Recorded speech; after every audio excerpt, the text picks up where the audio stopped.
No, there is no story. I think Gandhiji as a whole. I don't want to break him up into his quotations and his having done this satyagraha, this, that, and the other, etc. And all. Actually, although I mean, I remember Gopal Krishna Gandhi. He was the governor, and I remember once in his speech, he drew a parallel between Gandhiji's salt satyagraha and what I did for turmeric in terms of the principle, because salt satyagraha was also kind of something that was fought on the basis of a principle, basically. This was also fought on the basis of principle, because very frankly, nothing would have happened if I had not fought that. No, because that, basmati rice. Basmati rice, of course, had economic implications, because thousands of crores of export would have been stopped. That is commercial. This was principle. Actually, in fact, I remember after winning this battle, India is such a wonderful country. They appreciate even small things. So when this battle was won, and then instantly I became a national hero somehow or other. So Viko Vajradanti felicitated me in Mumbai. And I remember Gangadhar Gargil, the great economist, he is no more. He was presiding over the function. And before we went onto the stage, he asked me, Mashelkar, I know how it works. You're a scientist. These patents, etc., are handled by Department of Industrial Policy and Promotion.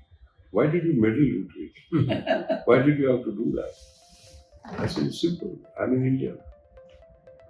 I didn't wait for the others to do it. It was wrong, had to be fought. Simple. Actually, I took the call from here. And I think that's what is sort of most important. That was also Gandhiji's principle. That what is wrong has to be fought. This was wrong, I fought it. So one can draw several.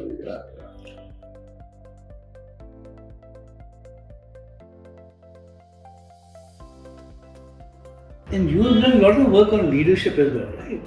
I thought I saw something here which said about leadership. What was different about Gandhi? First of all, what do you think, if you don't mind, what is your sort of, not definition, but what do you see as leadership, the key facets of leadership?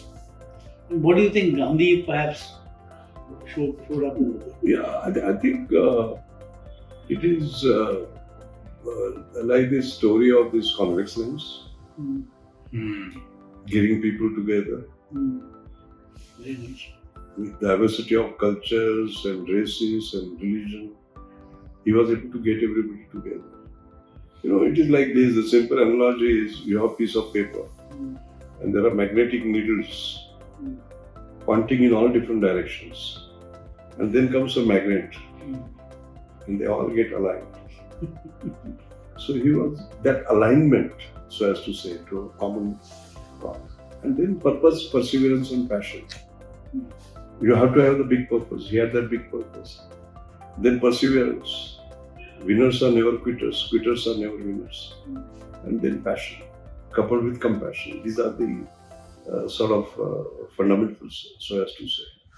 Okay. And I think that is the first characteristics of a leader. Second is, leader must lead by example, so as to say. He cannot just sort of give a sort of rhetoric. He has to show the way, so as to say. I also believe that there are three qualities: innovation, compassion, and passion. They must go together, because most leaders, one sees innovation, one sees passion, but not compassion.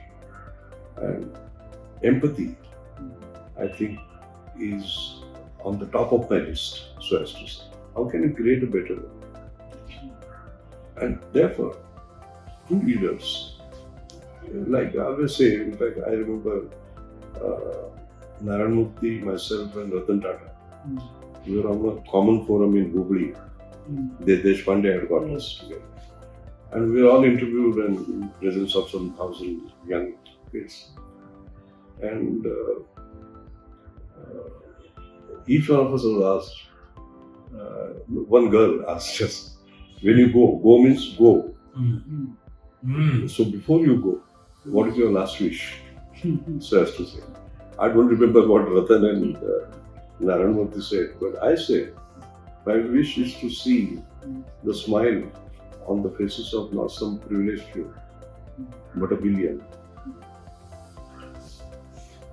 Smile on the face of every Indian, everybody in the world.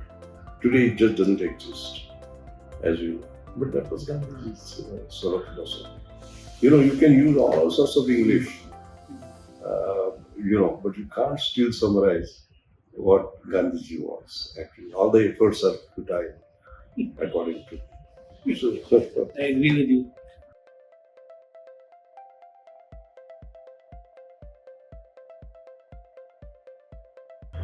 I just now defined it, to see the smile on the face of That is your work. everyone, basically. And that summarizes it, to be honest. Very beautiful. Because for that, you have to sort of work backwards and see how will that happen. So therefore I always say, when people talk about India at 75, I talk about Bharat at 70. 70% are still in villages. Nothing wrong in being in villages. But with no access, no this, that, etc. That's not. What's the difference between Bharat and India for you? I will tell you. So, 70% of it lives in villages. Correct. 1 out of 6 in urban cities lives in slums. 1 out of 4 government statistics is below the poverty line. And 1 out of 5 is illiterate. That is the Bharat I'm talking. Not India. India is flying. India is doing the Chandrayaan. India is finding out water on the moon. Bharat, the women are still walking in search of water. You see the difference? Okay. Let me explain that further. A young boy was brought to me, he's just 8-year-old, by his grandparents. And they said, we have a problem with this child. I said, what is it? They said, he knows everything. So I said, how can that be a problem? I said, sit down. What is your favorite subject? He said, all subjects. Confident, 8-year-old. And it was the COVID time. So I said, let's focus on biology. We are fine. What is the difference between virus and bacteria? Correct answer. Then I raised the bar. I said, there is something called mutation. What is it? Tuck. Then I raised the bar. Spike protein. What is it? Almost correct answer. Then we went to DNA.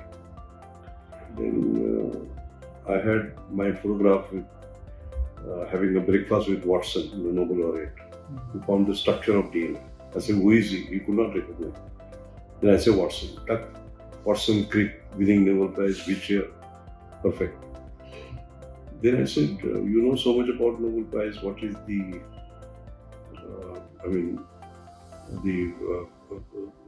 who is the scientist who has won 2 Nobel Prizes? Madame Curie, including the year. Then I said, no, Linus Pauling also has won. He said, no sir, first one was for science, second was for peace. 8-year-old. Then I asked his grandparents, I said, how come you are not scientists? How come you? He said, no, we gave access to Google. And that's it. Now here is this boy. In the same week, I hear a story that there is a 15-year-old girl called Shraddha Paul in the same area, in a village which is just a few kilometers from where he lives, committed suicide. Why did she commit suicide? Because she could not give online exams. Why could not she give it? Because her parents were poor and they could not afford. Ved Pujay lives in India at 70. and Shraddha Paul, who committed suicide, few kilometers away, lives in Bharat AcSIR. Can I be more clear than that? Beautiful. Thank you. Simple. Thank you so much.